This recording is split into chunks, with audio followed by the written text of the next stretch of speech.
Hello everyone, আসসালামু আলাইকুম। কেমন আছেন সবাই? আশা করছি সবাই খুব ভালো আছেন আর সুস্থ আছেন। আমরাও আলহামদুলিল্লাহ ভালো আছি। আমার নতুন একটি ভিডিওতে সবাইকে ওয়েলকাম করছি। আই হোপ আজকের এই ভিডিওটি সবার কাছে খুব ভালো লাগবে। ভালো লাগলে ভিডিওটি শেষ হওয়া পর্যন্ত সাথেই থাকার অনুরোধ রইল। তো আজকে আর কোনো ব্লগ ভিডিও আমি শেয়ার করছি না। তো আজকে আমি এই যে আমের আচার করব, তো সেটাই আপনাদের সাথে একটু শেয়ার করব। তো আশা করছি ভিডিওটি খুব ভালো লাগবে আর অবশ্যই শেষ হওয়া পর্যন্ত সাথেই থাকার অনুরোধ রইল।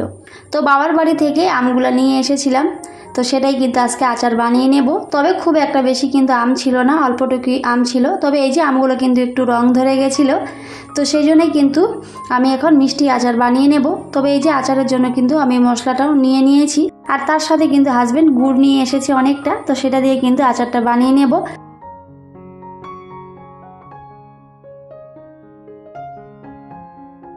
তো এই যে আমি কিন্তু আমগুলোতে একটু হলুদ দিয়ে ভালো করে কিন্তু শুকিয়ে নিয়েছিলাম, আর একটু ছোট ছোট করে কিন্তু কেটে নিয়েছি, আর রোদ্রে শুকিয়ে নিয়ে তারপরে কিন্তু আমি এই যে আচারটা বানিয়ে নেব এখন।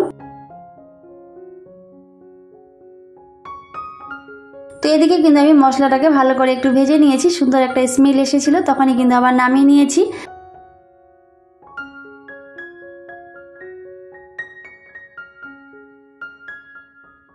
তো ওইদিকে কিন্তু আমি মশলাটাকে ভালো করে গুঁড়ো করে নিয়েছি। তো তারপরে কিন্তু এই যে এখানে কিন্তু অনেকটা তেল দিয়ে দিয়েছিলাম, সরষের তেল, আর তার সাথে 5 ফোড়ন আর একটু শুকনো লঙ্কা কিন্তু ওখানে ফোড়ন হিসাবে অ্যাড করেছিলাম। আর যে কোনো আচারে কিন্তু এই যে তেলটা একটু বেশি দিলে কিন্তু আচারটা অনেক বেশি টেস্টি হয়। তো তারপরে কিন্তু আমি আমগুলো এখন দিয়ে দিলাম, আর এখন কিন্তু ভালো করে একটু নেড়ে চেড়ে নেব।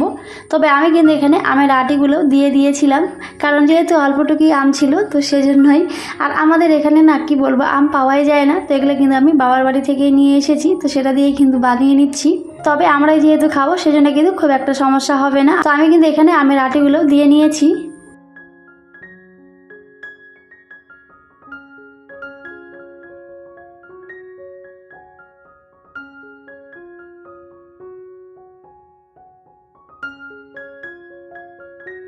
আর তারপরে কিন্তু পরিমাণ মতো একটু লবণও অ্যাড করেছিলাম।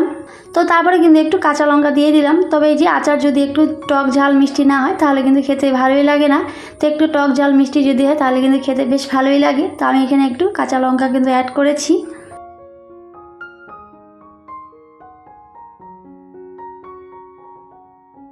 তো সেটা দিয়ে কিন্তু ভালো করে নেড়ে চেড়ে আমি এই যে আচারটাকে বানিয়ে নিচ্ছি। আর এই যে তারপরে কিন্তু আমি এখানে গুড়টাকে ভালো করে গলিয়ে নিয়েছিলাম, আর তারপরে কিন্তু গুড়টাকে আমি দিয়ে দিলাম, কারণ এই যে গুড়টাকে আগে থেকে গলিয়ে রাখলে ভালোই হয়। গুড়ের মধ্যে যদি কোনো নোংরা থাকে তাহলে কিন্তু সেটা একেবারে আর যায় না, কারণ আমি গুড়টাকে গলিয়ে নিয়ে ভালো করে ছাঁকনি দিয়ে ছেঁকে নিয়েছি। আর এভাবে দিলে কিন্তু গুড়ের মধ্যে যদি কোনো নোংরা থাকে তাহলে কিন্তু আর সেটা থাকে না, পরিষ্কার হয়ে যায়।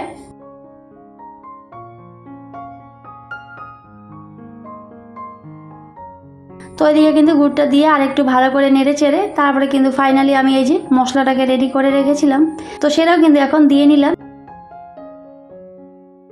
তবে খুবই সিম্পল প্রসেসে কিন্তু আমি এই যে আচারটাকে বানিয়ে নিয়েছি। তো আপনারা চাইলে কিন্তু এভাবে বানাতে পারেন, খুবই ইজিভাবে, খুব একটা সময় কিন্তু লাগে না, অল্প সময় কিন্তু হয়ে যায়। তবে যে কোনো আচার খেতে কিন্তু আমার বেশ ভালো লাগে। তবে আচার খেতে পছন্দ করে না এমন মানুষ হয়তো খুবই কম আছে, সবাই কিন্তু কম বেশি আচার খেতে অনেক বেশি ভালোবাসে।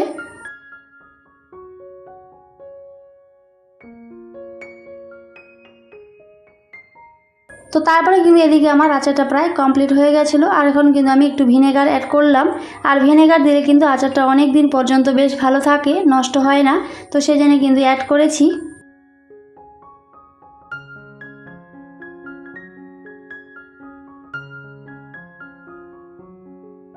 তো যাই হোক বন্ধুরা, তারপরে ফাইনালি কিন্তু আমার ওদিকে আচারটা কমপ্লিট হয়ে গেছিলো, আর আমি কিন্তু নামিয়ে নিয়েছি। আর নামিয়ে নেওয়ার পরে কিন্তু অনেকটাই ঠান্ডা হয়ে গেছিলো। তারপরে কিন্তু এখন আমি এই যে বয়ামের মধ্যে ভরে নিচ্ছি। তবে এই যে কাচের বয়ামে রাখলে কিন্তু আচারটা অনেক দিন পর্যন্ত ভালোই থাকে, তো আমি কিন্তু এখন কাচের বয়ামে রেখে দিচ্ছি।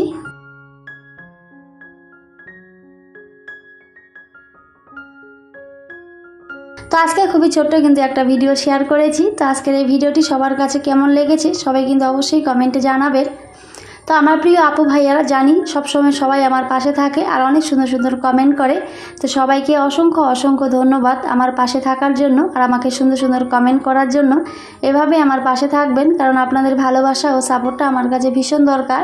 আমিও কিন্তু সবার পাশে থাকার চেষ্টা করি, তবে হয়তো খুব একটা সবার পাশে থাকতে পারি না, তবে আমি কিন্তু অবশ্যই চেষ্টা করি। তো এই যে আজকে কিন্তু খুবই ছোট্ট একটা ভিডিও শেয়ার করেছি। তো আজকের এই ভিডিওটি সবার কাছে কেমন লেগেছে সবাই কিন্তু অবশ্যই কমেন্টে জানাবেন। তো সবাইকে টাটা, আল্লাহ হাফিজ, দেখা হবে পরের অন্য কোনো একটি ভিডিওতে।